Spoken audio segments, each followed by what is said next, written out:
Hi, friends. Welcome back to Faith and Family Home Conversations. I'm Bob Dyer, and today I want to talk about what you do when you're doing the right things and you're not seeing the results that you had really hoped for with your kids.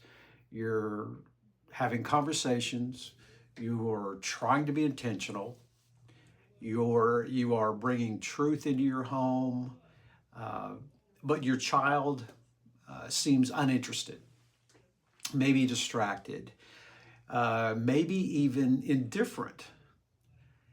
And somewhere along the way, you begin to really wonder, is this even working? Uh, Let me answer that as clearly as I can. Yes, but not always in the way that you expect, because spiritual formation doesn't operate on our timeline.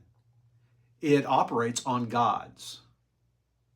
And so if you look at Galatians 6:9, it says, "Let us not grow weary of doing good, for in due season we will reap if we do not give up." And that phrase, "in due season," means there is a timing to do this that you do not control. And that's where the challenge comes in. Because we live in a world that expects immediate results with immediate feedback, and we want immediate progress. But formation in our kids, real lasting formation, is slow. And if you're not careful, you'll start, measuring success the wrong way.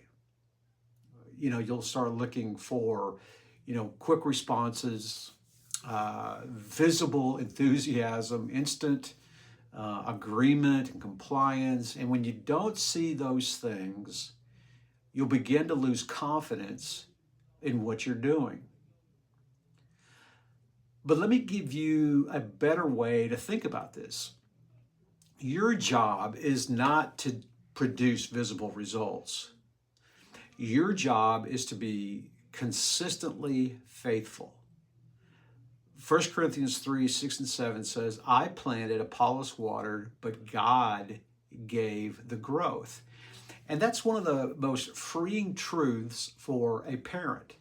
You plant, you water, but you are not responsible for the growth. God is.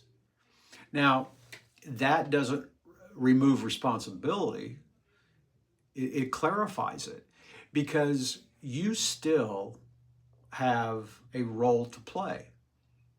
And, let me make this very practical for you.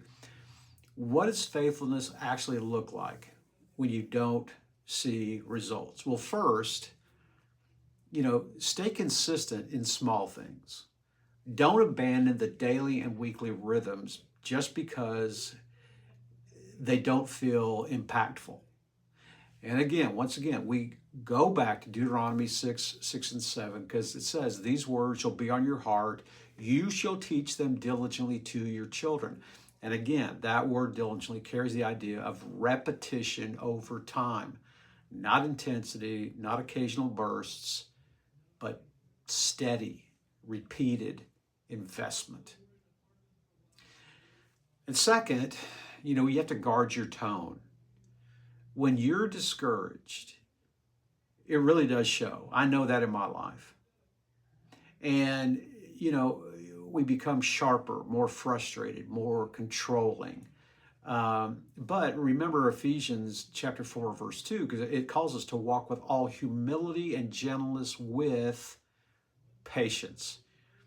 Your child doesn't just hear what you say, they feel how you say it.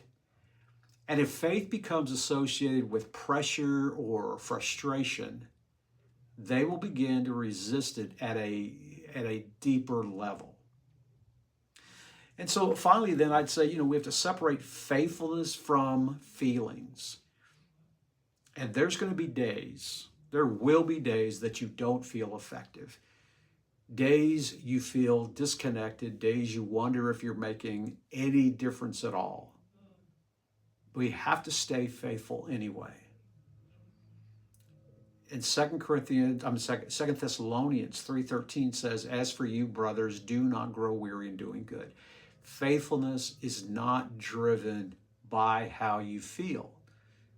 It's anchored in what you know is right. And then fourth, trust what you can't see. The prophet Isaiah said, "So shall my word be. It shall not return to me empty, but it shall accomplish what or that which I purpose." Every conversation, every moment, every truth spoken, it has weight. Even when you don't see immediate evidence of it, God is working in ways you can't measure in a moment. Now, let me challenge you with something important.